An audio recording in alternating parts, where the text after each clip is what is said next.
My name is Tamara Chambers, and this is Tamara Just Saw. There is literally nothing coming out this week. Well, not literally. There's figuratively nothing coming out this week.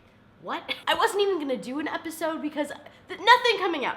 But I had all this makeup on from another video that I filmed today, and I figured, it takes me a half hour to do this. Might as well get some use out of it. So here we are, looking fabulous and bored to tears by the boy who would be king, or should be king. I don't know, could be king. The boy who could be king. The boy who would, could, should, could be king is about a young man named Alex who finds the legendary sword Excalibur, I almost said sword Excalibur, and unites some of his enemies to become friends and actually knights them, and then has to face off with the evil enchantress Morgana and team up with students, and it's a cute idea. Can I knight you, Sir Ike, warrior of the household? Vanquisher of kibbles. I feel like I've said this in the last 2 or 3 Tamara Just Saw episodes. It's a killer idea, and it's just missing something. I don't know, there was something so lackluster about it, and there were such moments of boredom throughout. And yet at the end, I enjoyed myself for sure. It was such a fun idea, and like, if I would have seen this as a 10-year-old, hell yeah. And definitely this wasn't like made for me. This is definitely geared at a younger audience. But that being said, oh, I'm sorry, was I boring you? Goodbye. But that being said, I don't know, I think it was the acting, which sucks to say, because they're kids and they did a great job, but I think the direction for the acting, or maybe it was the score, something about it felt really lackluster. Like it felt boring, even though fantastical things are happening on screen. It felt lackluster. This is the word I want to use. A couple things that really worked for it. The beginning animation was awesome. It starts out with this killer animation telling you the story of Merlin and the Knights of the Round Table and the Sword in the Stone. And it was awesome. It was also creepy as hell when you saw Morgana, Arthur's half-sister, and the villains in this movie are so creepy and cool. Morgana literally is a dragon. It's the coolest thing. And I was very impressed that they took it that far. In that, I think that the epicness they were going for wasn't like cut down because it's a kid's film. I think it was just, they missed the mark somewhere because the villains ruled. Another amazing thing was the casting of young and of course old Merlin. Young Merlin was killer. Imri, he was amazing. He's been in a few things that I've not seen, no surprise there, but I just can't wait to see where his acting career goes because he was so delightful to watch. He had to do this thing. Merlin's magic came from this weird like hand gesture dude thing that he was doing, and anyone else would have made it look like absolute horse crap. He looked so cool doing it, and every time it made me smile. It was a weird choice to make directorially for like that to be it's in the script probably, but it was odd. And he really made it work. If he didn't sell it like he did, that would have been so weird. Because it also happened a lot. So that was fun. I really enjoyed him. I thought he was great. And then of course, Patrick Stewart as Old Merlin.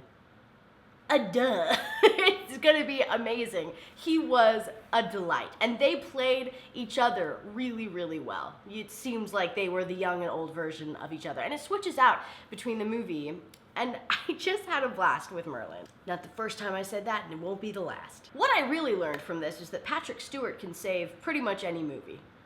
No.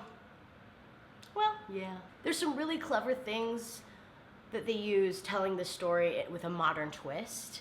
I think that was really well done and could have been super cheesy. It also could have like aged it if they used too much like technology. I say that a lot on this show, that I think that technology, especially like the internet and like iPhones, really ages a movie for me for some reason, even though we're like in the midst of it. I don't know why, it always just rubs me so wrong. This movie did a really good job of taking new things and putting them into this really old and beloved story. I think it also did a good job of that, I don't know how to say this without sounding dumb, which, let's be honest, total Tamara mood. But it was very British in that. Like, I feel like, I don't know. I think if it was set in America, it maybe would have been worse in that aspect. At one point, Alex's friend, Bettis, I think his name is, he learns this duplication thing from Merlin and does it, and then they go to this arcade and he does it on one of the machines and gets a bunch of coins from it so they can buy armor with like a bunch of coins.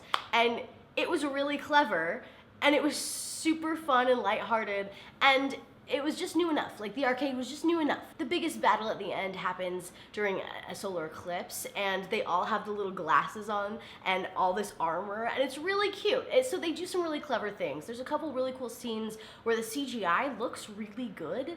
There's one scene where they're fighting these trees. Merlin is trying to train them. I would say there's a lot less training than would really be needed to defeat Morgana, but you know, they do a good job of kind of splicing it in when they can.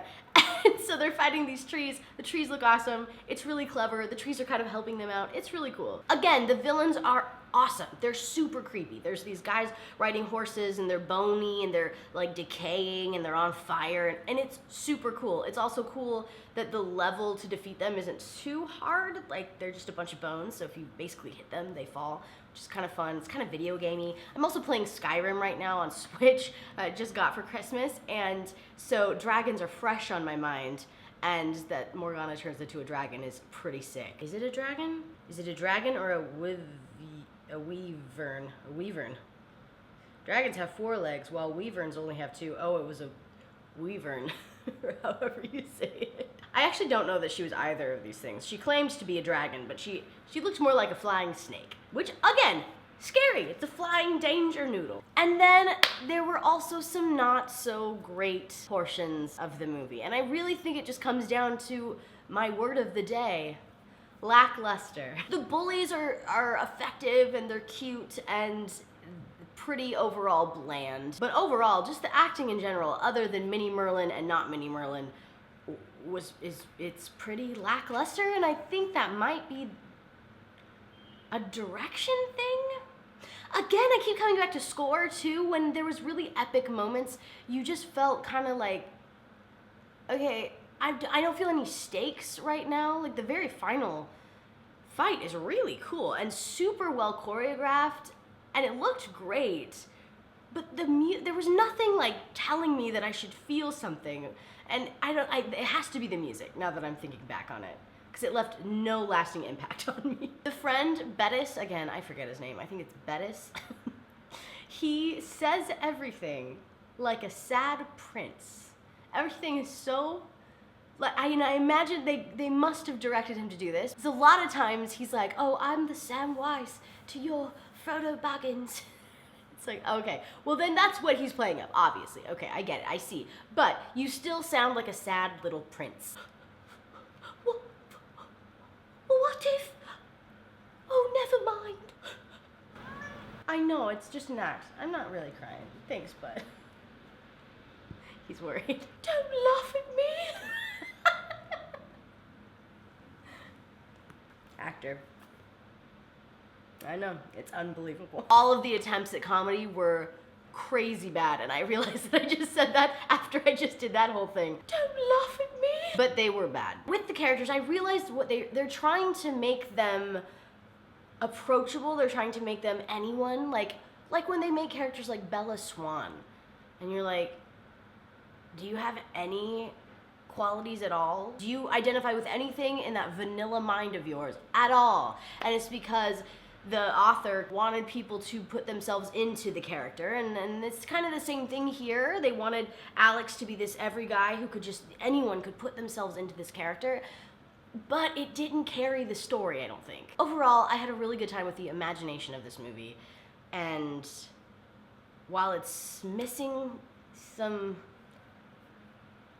elements that would make it a little more exciting, I would still recommend this. I'm gonna try out a new rating system because I'd like to bring over the hair flips from Tamara's Never Seen into Tamara Just Saw.